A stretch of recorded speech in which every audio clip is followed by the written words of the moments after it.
Hi అండి, welcome to home style. అందరూ ఎలా ఉన్నారు? అందరూ బాగుండాలి, అందులో మనం ఉండాలి. ఇంకా చెన్నై షాపింగ్ మాల్ అయితే మా ఊర్లో ఓపెన్ అయిందండి. ఇంకా అక్కడికైతే వచ్చామండి. దాని సందడి అయితే చాలా ఎక్కువే ఉందని చెప్పాలి. ఎందుకంటే పండగ సీజన్ అవడంతో ఎక్కువ మంది అయితే కొత్త షాప్కి వెళ్దామన్న ఉద్దేశంతో అందరూ వచ్చిన వాళ్ళతో జనం అయితే నిండిపోయి ఉన్నారండి. ఇక లోపలైతే ఏం షూట్ చేయలేదులేండి. అంత షూట్ చేయవలసినంత ఎక్కువ నాకేమో అనిపించలేదు కూడాను. ఎందుకంటే మనం ఏదైనా తీసుకోవాలి అని అనుకున్నప్పుడు కొంచెం వెరైటీలు అవి చూసుకోవడానికి కొంచెం టైం ఉన్నప్పుడు వెళ్ళొచ్చు అనే ఉద్దేశంతో ఇంకా పైనుంచే ఇలా చూసి లోపల ఒక ఫస్ట్ ఫ్లోర్ సెకండ్ ఫ్లోర్ అలా చూసి వచ్చేసామండి.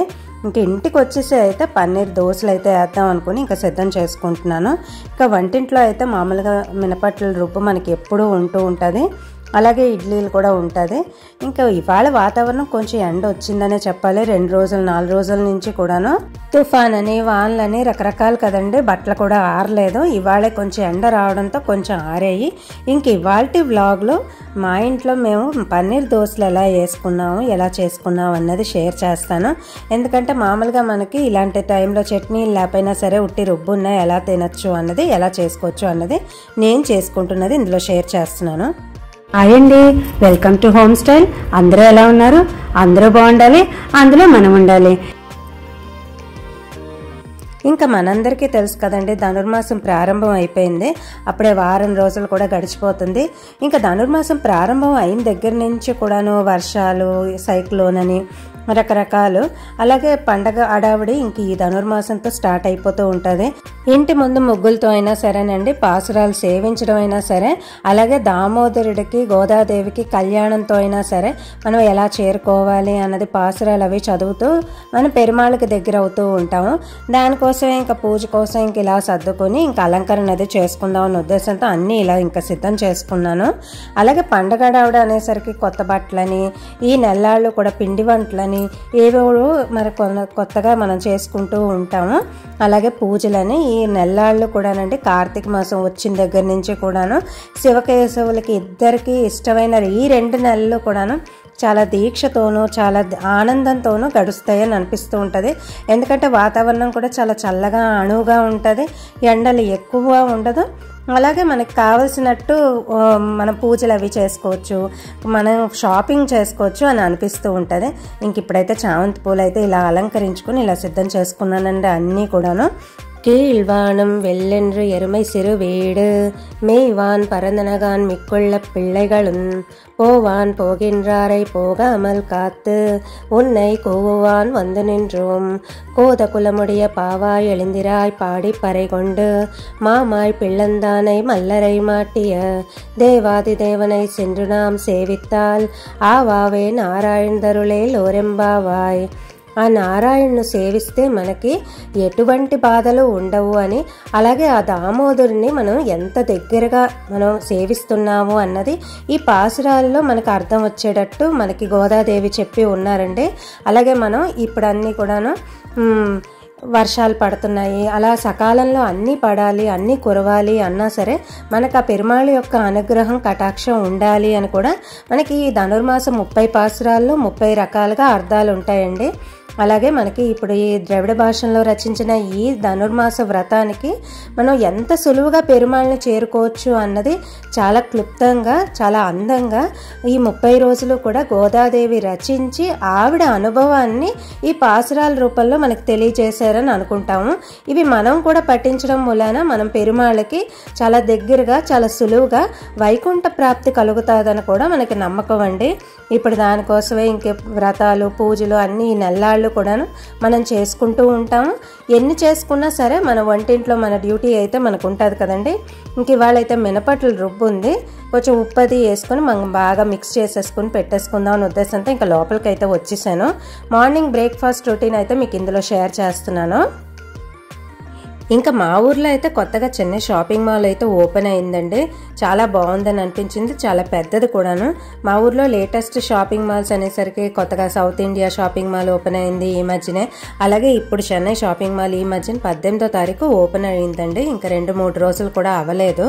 కాకపోతే వెళ్ళి చూద్దామని అనుకునేసరికి చాలా జనం విపరీతంగా ఉన్నారు. ఈ జనంలో మనకు కావాల్సిన రకాలైనా మనకు దొరకడానికి కష్టమే అనిపించింది, ఎందుకంటే వెతుక్కోవడం కూడా కష్టమే. పండగ సీజన్ అయిపోయాక కొంచెం తగ్గుతుంది అయిపోతారని అనిపించింది జనం అయితే. ఇప్పుడు అందులోనూ పండగ సీజన్ అవడంతోనూ ఇలా జనం ఎక్కువ ఉన్నారని అనిపించింది.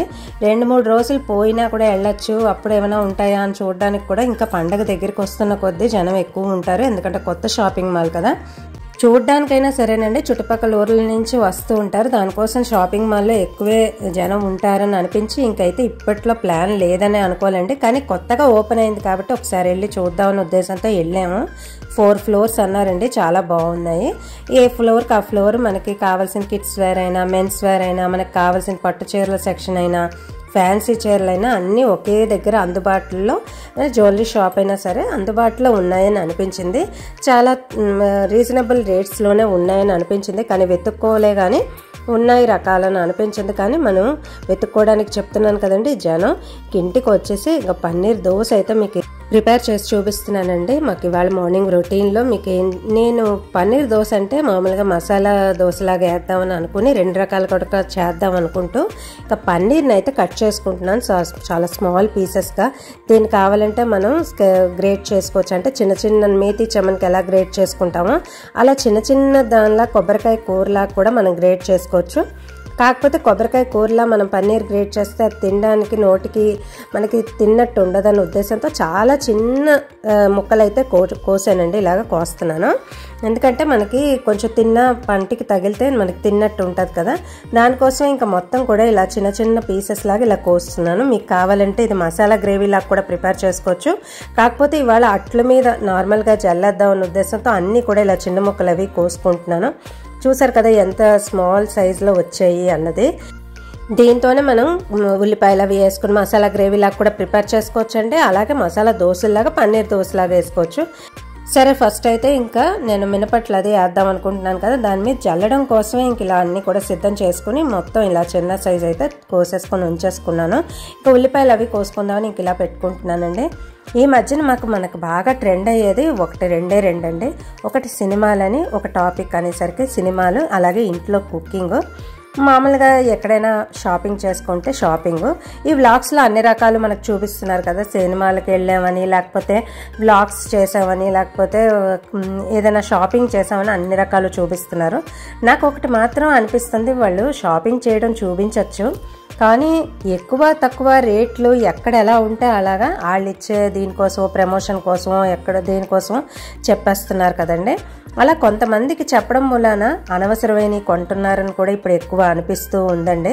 ఇప్పుడు నేను మామూలుగా షేర్ చేయడానికి కూడా కారణం, మనం ఎక్కడికి వెళ్తే అక్కడికి వెళ్తాం కదా, నార్మల్గా మనకి ఏది అనిపించిందని చెప్తే బెటర్ ఏమో అని అనిపిస్తుంది. ఎందుకంటే అనవసరంగా కొన్న వాళ్ళు కూడా ఉంటారు కదా, దానికోసం షేర్ చేయాలనిపించి షేర్ చేస్తున్నాను. ఇంక ఇప్పుడైతే చీజ్ అది నేను ఇలా తీసుకున్నానండి. అలాగే పొయ్యి అది వెలిగించుకుని ఇంక అట్లయితే వేసేసుకుందామని ఉద్దేశంతో ఇంక అన్నీ స్టార్ట్ చేసుకుంటున్నాను. పెనవైతే పెట్టేసుకున్నాను. చీజ్ నార్మల్గా మనం వేడి మీద ఉన్నా సరే కరిగిపోతుంది, అది ఏగవలసిన అవసరం కానీ ఇంకోటి కానీ ఉండదండి. ఇంకా అట్లయితే ఒక్కొక్కటి వేసేసుకుంటున్నాను.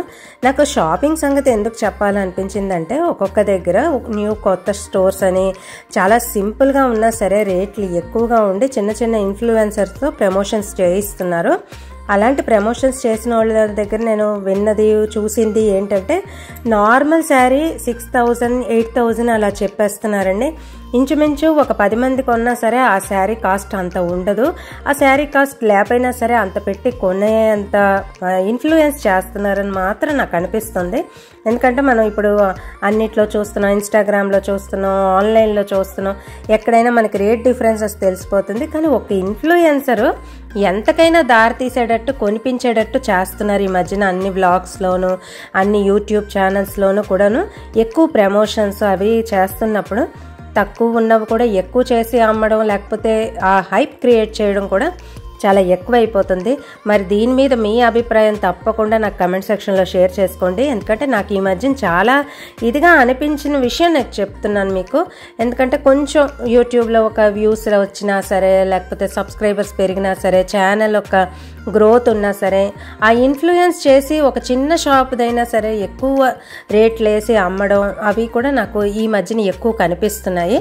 అలాగే మనం ఒక మూవీకి వెళ్దామని అనుకుంటున్నప్పుడు ఫస్ట్ డే ఫస్ట్ షో అని కాకుండా కాకుండా మనం ఒక 2-3 రోజులు పోయినా పర్వాలేదు అప్పుడు వెళ్ళొచ్చు అని అనుకుంటే ఎన్నో ఇన్సిడెంట్స్ని మనం తప్పించిన వాళ్ళం అవుతాం. ఇంచుమించు ఇప్పుడు మొన్న చాలా దీంట్లో మూవీస్లో ఇలాగ రష్ ఎక్కువ అవడం వలన ఒక ఫ్యామిలీ డిస్టర్బ్ అయిందని మనం ఆలకిస్తూ ఉంటున్నాం కదా ఈ మధ్యన బాగాను. అలాంటివన్నీ కూడా మూవీ రిలీజ్ అయిన రోజే కాకుండా ఎంత క్రేజ్ ఉన్నా సరే మనకి ఫ్యామిలీ టైం అని ఒకటి ఉంటుంది కదా, ఒక వారం పోయేకో లేకపోతే 4 రోజులు పోయేకో ఆ మూవీ యొక్క ఇది మనకి ఇంపార్టెన్స్ తెలిసాక మనం మన ఫ్యామిలీతో వెళ్తే బెటరు అని అనిపించి ఇందులో షేర్ చేస్తున్నానండి. అలాగే మనం ఖర్చు కూడా బాగా తగ్గించిన వాళ్ళం అవుతాము. షాపింగ్లో అయినా సరే, మూవీస్కి వెళ్ళడంలో అయినా సరే ఒక 4 రోజులు పోయాక టికెట్ ధర తక్కువ అవుతుంది. అలాగే శారీ యొక్క క్రేజ్ అది మనకి కొత్తలో ఎక్కువ ఉన్నా సరే ఇన్ఫ్లుయెన్స్ చేసి మనతో కొనిపించాలన్న ఉద్దేశంతో ఒక 2 రోజులు ఆగి మనం కొన్నా సరే దాన్ని అవాయిడ్ చేయగలుగుతాం ఆ టైంలోనే అనిపిస్తూ ఉంటుంది. ఎందుకంటే ఇప్పుడు ఎంత వచ్చినా ఎంత ఇదైనా కూడా మనకి కొంతమంది అనుకుంటూ ఉంటారు మేము అన్నీ కూడా సేవ్ చేయలేకపోతున్నాం, లేకపోతే మాకు ఇది ఉంది అది ఉంది అన్ని డిస్టర్బెన్సెస్ ఉన్నాయని చాలామందితో మనం ఆలకిస్తూ ఉంటున్నాం కదా. ఇప్పుడు ఇక్కడ ప్రమోషన్స్ అయినా సరే, ఈ ఆన్లైన్ బిజినెస్ అయినా సరే, లేకపోతే ఆన్లైన్లో చూసిన రకాలు మనం కొండవైనా సరే, మనం బయటికి వెళ్ళి కొన్నప్పుడు ఒక రకంగా ఉంటుంది, ఆన్లైన్లో మనం చూసిందల్లా కొనడం ఒకలాగా ఉంటుంది కదండి. అలాగైనా సరే తర్వాత మూవీస్కి వెళ్ళడం అయినా సరే ఫస్ట్లో టికెట్ ఎక్కువ రేట్ ఉంటుంది, తర్వాత వెళ్తే తక్కువ ఉంటుంది. ఇంచుమించు ఈ పాయింట్లో అయినా సరే మన house wives, normal house wives అయినా మామూలుగా మిడిల్ క్లాస్ ఫ్యామిలీస్ అయినా సరే ఆలోచించవలసిన విషయం ఏంటంటే ఆన్లైన్లో పర్చేస్ చేసినా సరే లేకపోతే అప్పుడు రిలీజ్ అయిన మూవీకి మనం వెళ్ళాలి అనుకుంటున్నది కొంచెం పోస్ట్పోన్ చేసుకున్నా సరే మనం ఎంతో సమాజానికి మెసేజ్తో పాటు మనకు కూడా ఒక సేవ్ చేసుకునే ఇది ఉంటుంది. తర్వాత ఏమో మనం అంత ఫస్ట్ డే ఫస్ట్ షోకే మనం వెళ్ళాలి అన్న ఉద్దేశం మన ఫ్యామిలీ టైంని మిస్ చేసుకోకుండా మామూలుగా కొన్నాళ్ళ తర్వాత ఒక 2-3 రోజులు పోయాక వెళ్తే ఏం పోయిందన్న ఉద్దేశంతో కూడా మనం ఉండాలి అని మొన్న ఇన్సిడెంట్తో నాకు అనిపించి ఇందులో షేర్ చేస్తున్నాను. మరి మీకేమనిపించిందా అన్నది డెఫినెట్గా షేర్ చేసుకోండి. ఆల్మోస్ట్ అందరికీ తెలుసుంటుంది టీవీ ఆన్ చేస్తే ఈ మధ్యన ఈ ఇష్యూతోనే మనకి రన్ అవుతూ ఉంది. అలాగే ప్రతిదీ కూడాను మనకి యూట్యూబర్స్ కూడా ఇన్ఫ్లుయెన్స్ చేస్తున్నారు కొన్ని విషయాల్లో అని కూడా మనకు తెలుస్తుంది. అలాగే ఈ ఆన్లైన్లో ఈ ప్రమోషన్స్ అవి అంటే మూవీ ప్రమోషన్స్ అయినా అవనండి, శారీస్ ప్రమోషన్స్ అయినా అవనండి, ఏదైనా కూడా ఎక్కువ హైప్ క్రియేట్ చేయడం వలన నష్టపోయేది కొన్ని కుటుంబాల్లో ఇప్పుడు మనకు కనిపిస్తున్నాయి. అదే అవాయిడ్ చేయాలన్నా సరే మనం కొంచెం హుషారుగా ఉండాలి. మనం కొంచెం ఏమంటారు మనం కొంచెం దాన్ని రికగ్నైజ్ చేయాలంటే అంటే మనం గుర్తించాలి. మనకి ఇలా చెప్పడం వలన మనం కొంచెం ఆలోచించి దీని నిర్ణయం తీసుకోవాలి అని 1-2 రోజులు మనం ఏదైనా ప్రోడక్ట్స్ నచ్చితే విష్ లిస్ట్లో పెట్టుకుంటాం కదా, అలాగే మన మైండ్లో కూడా ఆ విష్ లిస్ట్లో పెట్టుకున్నప్పుడు 2-3 రోజులు అయ్యాక అది మనకు కొంచెం అవసరం అయింది అనిపిస్తే మళ్ళీ చేయాలనిపిస్తుంది, అవసరం లేనిది అని అనుకుంటే మనం దాన్ని అవాయిడ్ చేయొచ్చండి. అలా కూడా మనం చేసే కొన్ని పనుల్ని ఇలా మనం చేసుకోవచ్చు. ఇప్పుడు చూసారు కదా, నేనైతే దోశ అయితే వేసానండి. ఇలా పన్నీర్తోనూ ఉల్లిపాయలతోనూ చీజ్తోనూ ఇలా పైన జల్లుకుని వేసుకోవచ్చు. అలాగే ఉన్న పన్నీర్ని నేను మసాలా అయితే ప్రిపేర్ చేద్దాం అనుకుంటున్నాను. ఇప్పుడైతే ఇంకా దోశలు అయితే ఒక్కొక్కటి ఇంకేసేసుకుంటున్నాను. మనకి దోశ రుబ్బున్నా ఇడ్లీలు రుబ్బున్నా మనకి ఈజీగా అయిపోతూ ఉంటుంది. అలాగే మొన్న ఇన్స్టెంట్ దోశ కూడా మీకు చూపించాను కదా, ఇంచుమించు ఎవరైనా చూడకపోతే ఇన్ కేస్ ఆ వీడియో కూడా ఉంటుంది, చెక్ చేసేయండి. ఇంక ఇవాళ వీడియోలో మాత్రం నార్మల్ మినపట్లతో మనం పైన ఎలా జల్లుకోవచ్చు ఇవన్నీ వేసుకుని మనం ఎలా ప్రిపేర్ చేసుకోవచ్చు. మనం పిజ్జాలని బర్గర్లని బయట తింటూ ఉంటాం కదా, అలాగే ఇది ట్రెడిషనల్ రెసిపీలో ఇలా కూడా మనం చేసుకుంటే ట్రెడిషనల్గా అనిపించిన దాంతోపాటు మనకి ఇప్పుడున్న మోడర్న్ లా కూడా మనం యాడ్ చేసినట్టు ఉంటుంది. జస్ట్ మనకి ఆ పిజ్జా అయితే మనకి మైదా పిండితోనూ దాంతోనూ చేస్తారు, దానికన్నా ఇలా మినపట్లతో రకరకాల కర్రీ అంటే వెజిటబుల్స్, ఇవాళ వెజిటబుల్స్ ఎక్కువ లేవులేండి, నార్మల్గా క్యాప్సికమ్ వేసుకున్నా తర్వాత క్యారెట్ వేసుకున్నా దీని మీద ఏది వేసుకున్నా సరే పిజ్జాలో ఉన్న అన్ని రకాలు మనం వేసుకున్నా సరే ఇది బాగుంటుంది. ఇంకా నార్మల్గా ఉల్లిపాయ కారంతో ఇంకో అట్ట అయితే వేస్తున్నాను. ఇంక ఇవాళైతే ఈ రకాలతో అయితే ముగించుకుందామని ఇంక అన్నీ ఇలా సిద్ధం చేసుకున్నానండి. అండ్ ఇవాళ ఈ టాపిక్ మాత్రం మాట్లాడాలనిపించి వారం రోజుల నుంచి టీవీ ఓపెన్ చేసినా సరే ఈ ఇన్సిడెంట్స్తో నాకు కొంచెం అనిపించి ఈరోజు షేర్ చేశానండి. ఇంకా సూపర్గా అయితే ఉంది. డెఫినెట్గా ఈ వ్లాగ్ ఎలా ఉన్నదని మీరు కూడా డెఫినెట్గా కమెంట్ సెక్షన్లో షేర్ చేసుకోండి. అండ్ నా టాపిక్ కనుక నచ్చితే మీ అభిప్రాయాన్ని తప్పకుండా తెలియజేయండి. అండ్ ఇవాళ షాపింగ్ టాపిక్ అయినా సరేనండి, మూవీ టాపిక్ అయినా సరే నాకు అనిపించింది నేను షేర్ చేశాను. మరి మీకేమనిపించిందని డెఫినెట్గా షేర్ చేసుకోండి. Thank you for watching. ఇంకో వీడియోతో మళ్ళీ కలుద్దాం కదా. అంతేనండి. నచ్చితే లైక్ చేయండి, షేర్ చేయండి, కామెంట్ చేయండి, సబ్స్క్రైబ్ చేయడం మర్చిపోకండి. Thank you for watching.